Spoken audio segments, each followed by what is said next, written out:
Welcome to NP Certification Q&A, presented by Fitzgerald Health Education Associates. This podcast is for NP students studying to pass their NP certification exam. Getting to the correct test answers means breaking down the exam questions themselves. Leading NP expert Dr. Margaret Fitzgerald shares her knowledge and experience to help you dissect the anatomy of a test question, so you can better understand how to arrive at the correct test answer. So if you're ready, let's jump right in.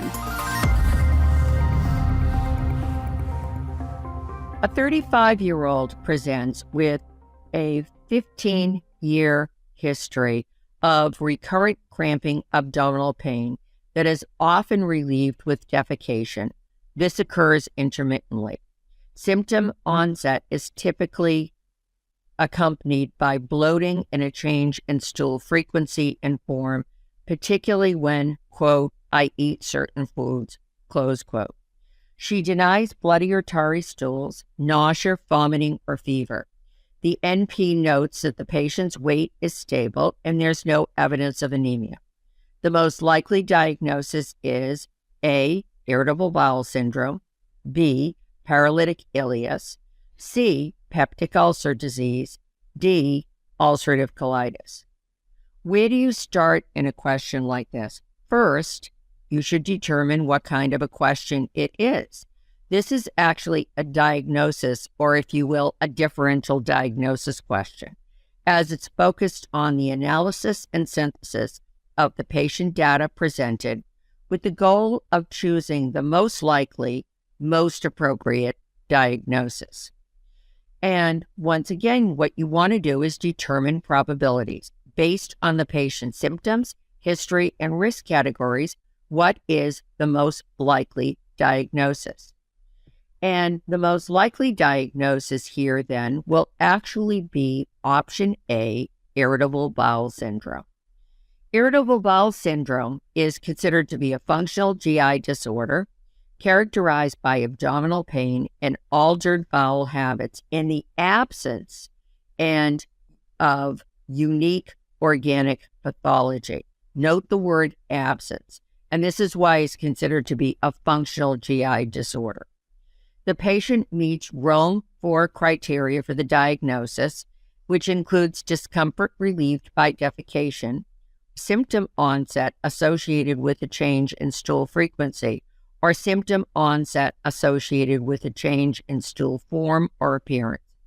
Typical age for onset for irritable bowel syndrome, often abbreviated IBS, is prior to age 40, and symptoms are recurrent, and this is what we hear reported by this patient. And a few things that are key to the data presented on this patient is the patient denies red flag findings like bloody or tarry stools, no nausea, no vomiting, no fever, and we're also told the patient's weight is stable and there's no evidence of anemia. That really, really helps back up our diagnosis of irritable bowel syndrome.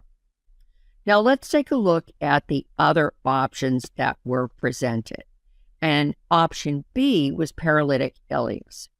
Now paralytic ileus results in a partial or a complete blockage of the bowel that will prevent the contents from moving through the gut.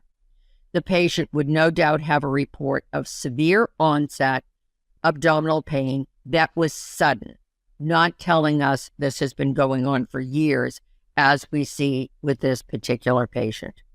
And typically with paralytic ileus, there is tremendous issues with nausea and vomiting.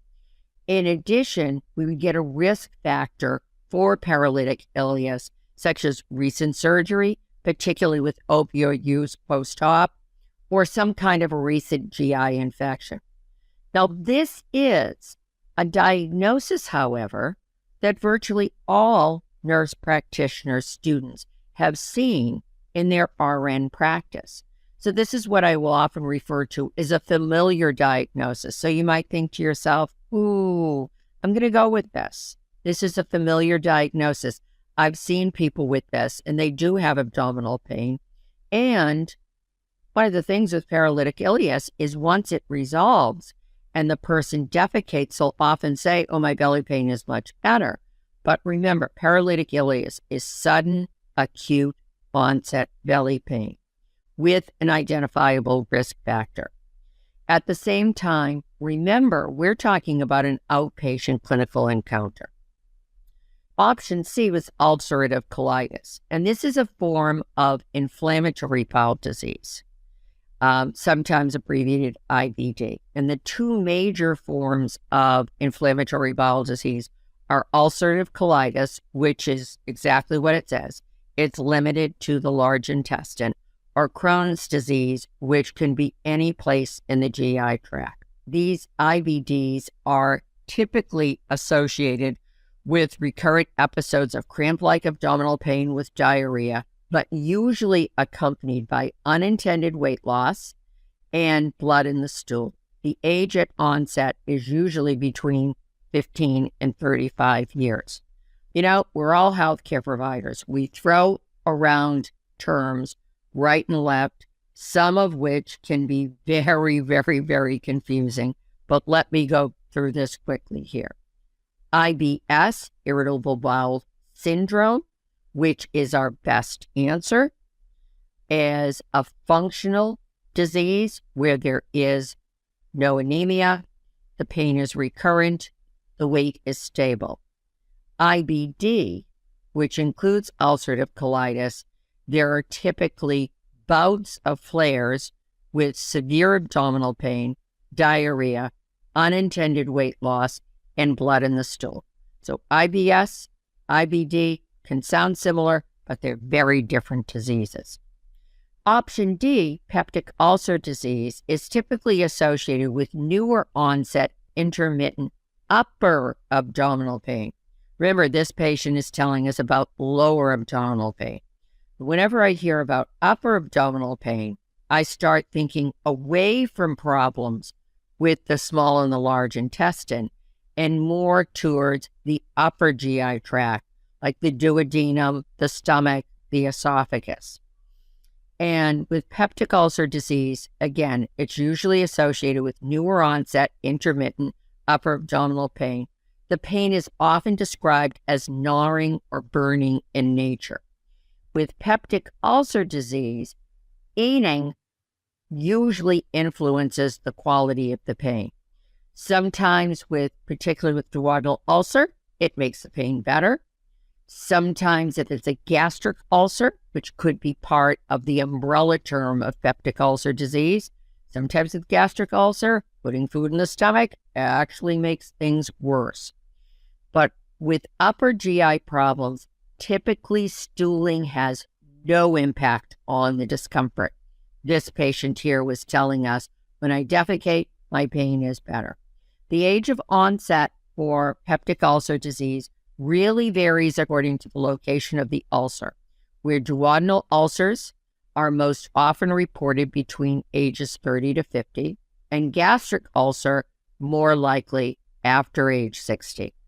What's the key takeaway here? For differential diagnosis, a thorough symptom analysis coupled with the knowledge of disease pathophysiology, patient risk groups, and clinical presentation is key. Thank you for listening to NP Certification Q&A, presented by Fitzgerald Health Education Associates. Please rate, review, and subscribe to this podcast. And for more NP resources, visit FHEA.com.